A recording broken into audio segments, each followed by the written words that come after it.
மதுரை மாநகராட்சி நிர்வாக பணியில் கடந்த 8 மாதமாக மேயர் இல்லாததால் ஸ்தம்பித்துள்ளது.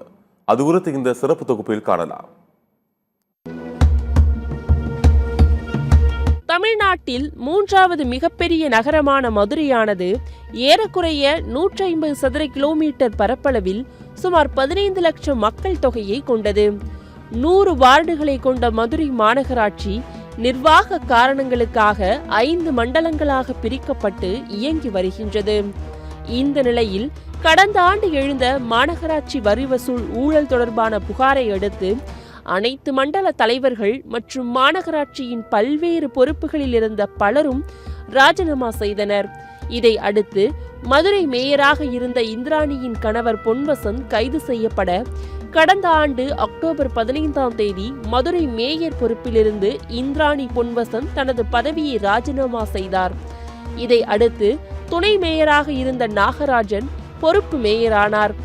இருப்பினும் தற்போது வரை அவரால் பல முக்கிய முடிவுகளை எடுக்க இயலாத நிலையில் கடந்த 8 மாதங்களில் 3 முறை மட்டுமே மாநகராட்சி மாமன்ற கூட்டம் நடைபெற்றுள்ளது. இதனால் மதுரை மாநகராட்சி மேயரின்றி நிர்வாக பணிகள் ஸ்தம்பித்துள்ளதாக கூறப்படுகின்றது.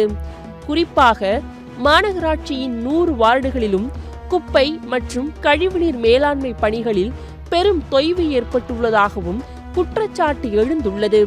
இதுகுறித்து மாமன்ற எதிர்க்கட்சி தலைவர் சோலை ராஜா, மதுரை உயர்நீதிமன்ற வழக்கறிஞர் கனகவேல் பாண்டியன் மற்றும் பொதுமக்கள் கூறுகையில், இங்க கோயில் மாநகரம் சொல்லுவாங்க மதுரையை. அந்த குப்பை மாநகரம்ன்றது நிரூபிச்சு காட்டிக்கிட்டு இருக்காங்க கடந்த 2 ஆண்டு 3 காலமாக. இதை நாங்க எதிர்கட்சி தலைவர் என்ற முறையில நான் பல தடவை மதுரை மாநகராட்சி மாமன்ற கூட்டத்தில் எடுத்து உரைச்சிருக்கிறேன். ஆனாலும் அவங்க செஞ்சதை நிவர்த்தி பண்ற மாதிரி தெரியல. அடுத்து வரக்கூடிய மாமன்ற கூட்டத்தில் தீர்மானமா வரணும், நிர்வாகத்தவே தூய்மை பணி பண்ணுவதற்கு அப்படின்னு சொல்லி தான் நாங்கள் கொடுத்துருக்கோம்.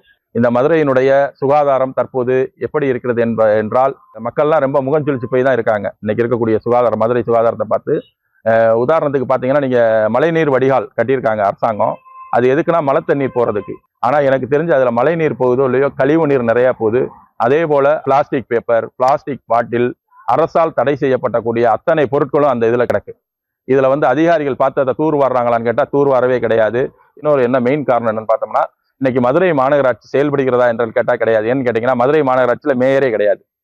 ஊழல் குற்றச்சாட்டுக்காக ஒரு மேயரை நீக்கினாங்க. அதுக்கப்புறம் ஒரு மேயரை நியமிக்க வேண்டிய பொறுப்பு அரசாங்கத்துக்கு இருக்கு.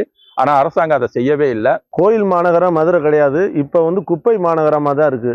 மதுரை மாநகராட்சி முற்றிலும் செயலிழந்து பல மாசம் ஆச்சு.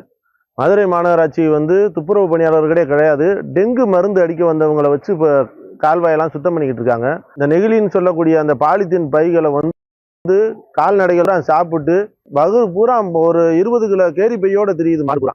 கடந்த சில வருடங்களாகவே மாநகராட்சி செயலிழந்து போச்சுன்றது அது பப்ளிக் எல்லாமே தெரியும். கோயில் மாநகரத்தை குப்பை மாநகரம் மிச்சம்.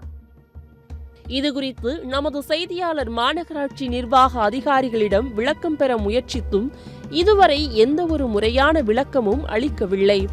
எனவே தமிழக அரசும் மதுரை மாநகராட்சி நிர்வாகமும் இணைந்து உடனடியாக போர்க்கால அடிப்படையில் குப்பைகளை அள்ளி வடிகால் பாதாள சாக்கடைகளை சீரமைக்க வேண்டும் என்றும் மக்கள் தொகை பெருக்கத்திற்கு ஏற்ப பாதாள சாக்கடை திட்டத்தை விரிவுபடுத்த வேண்டும் எனவும் பொதுமக்களும் சமூக ஆர்வலர்களும் வேண்டுகோள் விடுத்துள்ளனர்.